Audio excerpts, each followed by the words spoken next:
Hello guys, welcome back to TechDose, and in this video we will look at merge two 2D arrays by summing values, which is from Leetcode number 2570.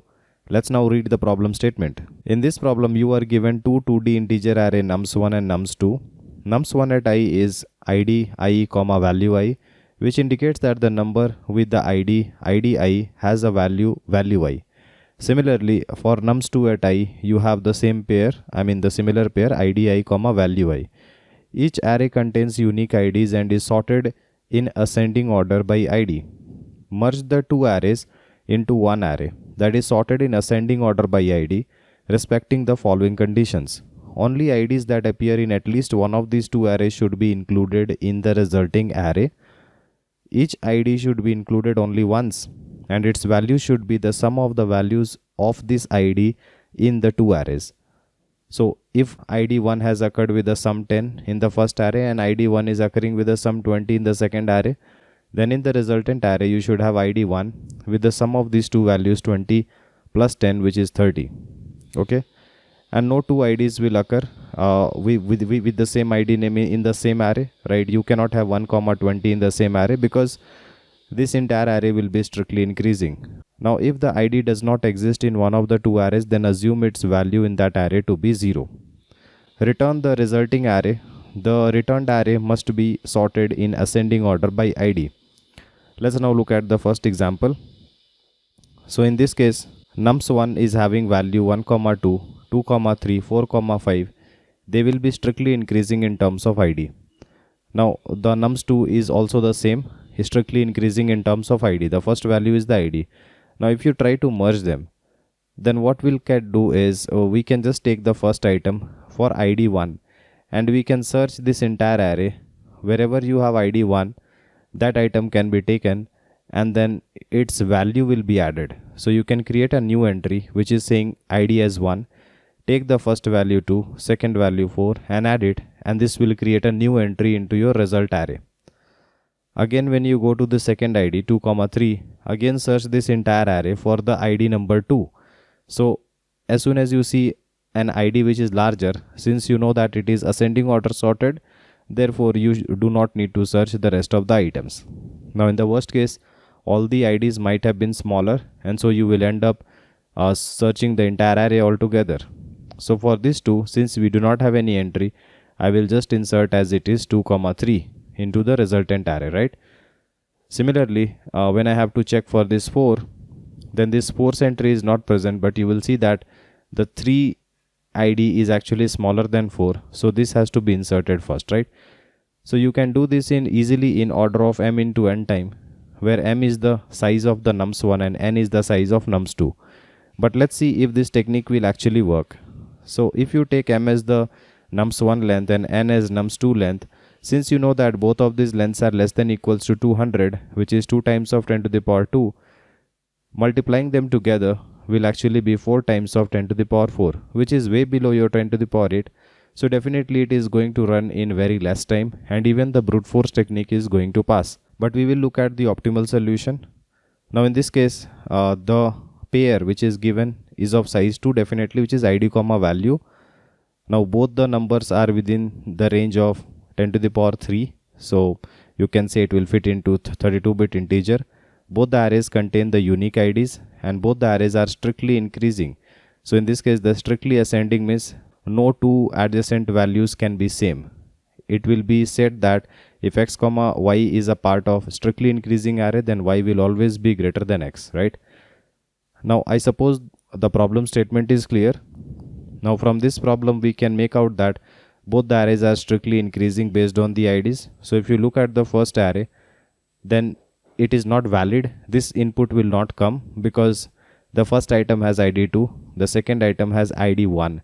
So this is decreasing, right? Not strictly increasing. Similarly, for the same reason, the first ID has value 2, the second ID has value 2, which is actually non-increasing type, or you can say non-decreasing type. But this is not strictly increasing. No two adjacent values can be same, okay? So this is also invalid. If you look at the third case, then the IDs are always increasing. 2 to 4, 4 to 9. I don't actually care about the values can be anything, okay? So an ID can only occur once in an array because it is strictly increasing. Fine. Once you know this, we will be solving this actually by two pointer technique, because we know that if we move forward on an array, then I don't need to come back because everything is sorted. Both the arrays are sorted. So this is a typical two pointer problem. Now in this case, I will take pointer p1 and p2 and fix it to index 0 for both the arrays, right? And I will take a resultant array. In the resultant array, I will push the pair which is actually having a lower ID. So look at this. Compare 1, 2. Which one is lower? 1 is lower. So push the pair 1, 3. And then move this p1 pointer forward. Now compare this 2, 2. Which one is lower? Actually, they both are same. So what we will do is, we will have to push this 2 and then we have to push the sum of this 5, 4. In whatever way you add, you will get it 9. But what I will be doing is, I will be pushing this 2, 5 first, and then I will be adding this 4 to this 5 and make it 9. So this becomes 2, 9. And then I will be moving forward in both because they both have been included, and according to the problem statement, same IDs should be included exactly one time. Now your P2 is pointing to index 1, P1 is pointing to index 2. Now compare this 4, 3. 3 is actually lower, therefore 3, 6 will be pushed in and P2 will go. Now as soon as any one of the P1 or P2 is out of bound, you will stop. And once you have stopped, you will be pushing all the items of the array wherever there is any element left. Right, so we have two elements left, two pairs left from array A. So I will be pushing them up. So 4, 2 and 6, 3 will be pushed in using a while loop. So this will be my final result, and this will be returned as an answer. So in any case where you want to merge two sorted arrays, or wherever the two arrays are actually sorted and you want to move forward and keep comparing, you can always go ahead and use the two pointer technique. Now in this case, if the first array size is m, second array size is n, then we are iterating through the entire array exactly one time. Therefore the time complexity will be m plus n. Now we have taken extra space, which is result, which will be in the worst case containing order of m plus n pairs, because none of the pairs could be matching, right? Even though in this case it is matching, they might not be matching. So I can say space complexity to be order of m plus n.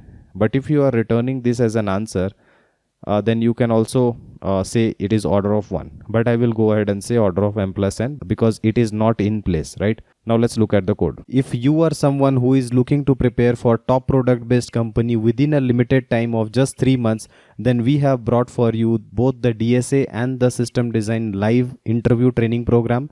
The most important feature of this program is you get a filtered and condensed structured curriculum, in-depth discussion of all the topics, and my guarantee of your understanding, one-on-one guidance with me, and live weekend classes. To know more about the training, you can WhatsApp us on this given number. In this code, we are given nums1 and nums2.